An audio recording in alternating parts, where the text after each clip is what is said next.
Hello everyone, welcome back to another episode of r/PettyRevenge. In today's episode, Pickpocket gets a smelly surprise. Hairdresser charged extra on day of the wedding. You don't like my college choices? Be prepared for the worst colleges in America. Don't want to give me a raise? Pay my replacement more then. Before we get started, make sure to subscribe so you will never miss a video. So let's get started. Pickpocket gets a smelly surprise. This happened years ago when our son was a year old and we were on vacation in Venice, Italy. We had a wonderful time and did a lot of walking with our son in a backpack-style carrier. While we loved Venice, we found that they were lacking in trash cans. So when we were out for the day, we would change diapers but had a problem finding trash cans, so my husband would wrap the used diapers in a store bag and put it in his jacket pocket to dispose of in the hotel, as we couldn't bring ourselves to leave it in the street. One afternoon we were in a crowd, my husband had the baby in the backpack carrier and a dirty diaper in his pocket. All of a sudden he felt his pocket and realized that the diaper was gone. When I looked, I saw that someone had sliced his jacket and stolen his carefully wrapped present. Other than being pissed off that someone had used a razor so close to our son's leg, we got a giggle thinking of them unwrapping the gift and finding a smelly diaper. Hairdresser charged extra on day of the wedding. I am not sure if this counts as petty because, to be honest, I still don't feel like it was enough. I booked a salon for the day of my wedding for hair and makeup. A bunch of my bridesmaids were also booked. I was quoted $100 ahead. Before the date, I called the salon to add on some extra people, more bridesmaids and out-of-towners. This was within plenty of time before the wedding, and the hairdresser accepted the extra people, and we decided to start the day at 6 a.m. instead of 7 a.m. to accommodate them. Oh, the date of my wedding. Hairdressers only showed up at 7 a.m., only one girl, and then another lady a half hour later. I left completely rushed and late. When I went to pay, they charged me $115 a head. When I questioned this, she said that the price was raised because of the extra heads, which would have been fine, but she never once told me that when we discussed adding on people. She just assumed I would know this? Anyway, the tip I had planned ended up covering the extra cost almost to the dollar, so they ended up with no tip. I still felt completely ripped off, and it angers me till this day. You don't like my college choices? Be prepared for the worst colleges in America. So I'm in my senior year of high school and my college counselor sucks.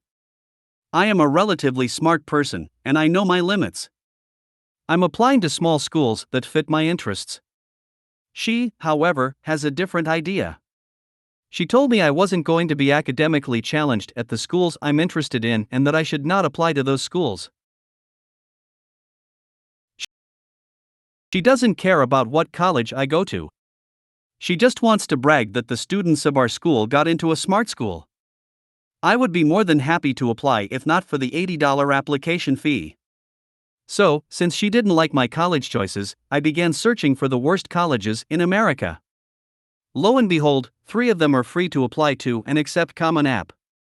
So I went on Common App and I applied to those 3 schools. I can't wait to see her face when she finds out. She's gonna have to send them my transcripts so she'll know. She also has access to my Common App account so she can see what colleges I added. I'm just going to keep doing it until I run out of colleges, and there's a lot of bad colleges. If anyone has any recommendations, please tell me to assist in my petty campaign. Edit. Some of you seem to think I am not applying to good schools as well.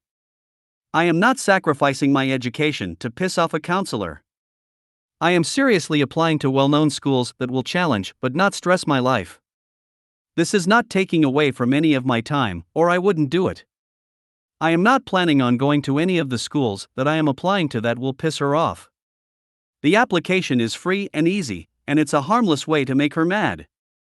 Besides, my college education and where I go is not your concern. I appreciate your advice, but I have several good resources that are helping me in making my decision. You guys don't know my college counselor personally like me, so you have no idea whether she has my best interests in mind. Don't want to give me a raise? Pay my replacement more then. So, this happened about 10 years ago. I was working for a company who sold via a catalog. I was part of the team producing the catalog. Originally, I was hired as a copywriter, but shortly after I joined, I became responsible for the database. I did training, user maintenance, upgrade testing, solution development, bug fixing, the works. I worked long hours to do both jobs in a hideous, hostile environment. The people were mostly great, but the company was all take. You had to stay to do overtime rather than take work home. Overtime was expected and regular. Doctor's appointments had to be made up and were treated as an inconvenience at best. Even when you've been doing massive amounts of unpaid overtime, talking in the office was frowned upon, etc. Just generally unpleasant. After a couple of years, following a petty row with my manager where I was shown how little I was thought of, I stopped doing overtime unless it was paid. Shortly after that, and the resulting overtime bill, they split my job into the two roles it should always have been and asked which I wanted. I took the database side with a £1,000 raise. My salary was low £20,000, which is nothing for a database admin role. I asked for more and was told it wasn't feasible as they just made redundancies.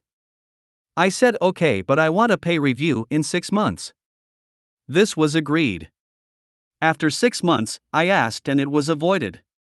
I chased it 7 and 8 months.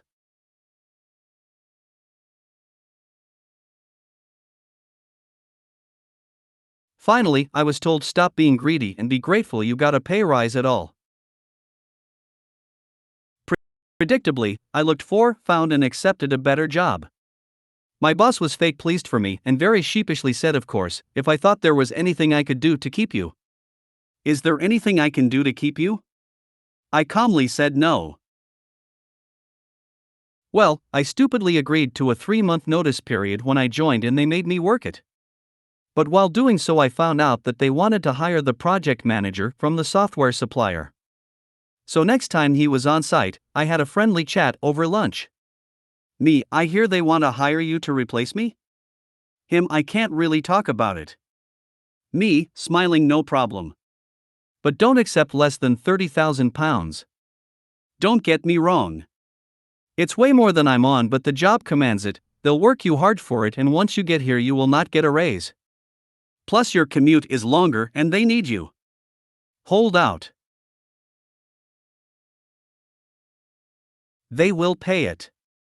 He looked shocked and we finished our lunch chatting about random stuff. 6 months, yes, 3 months after I'd left and 6 months after handing in my notice, he started. Fast forward 4 years, I got an email from a recruiter asking if I was interested in a position. After some digging, it's at my old company for my old job. I asked for the job description and pay scale. The job description was the same one I wrote 4 years earlier, but with the reporting line amended to a different team, and the pay was now £40,000. Oh, how I laughed. I did not apply. If you made it to the end of the video, thanks for watching.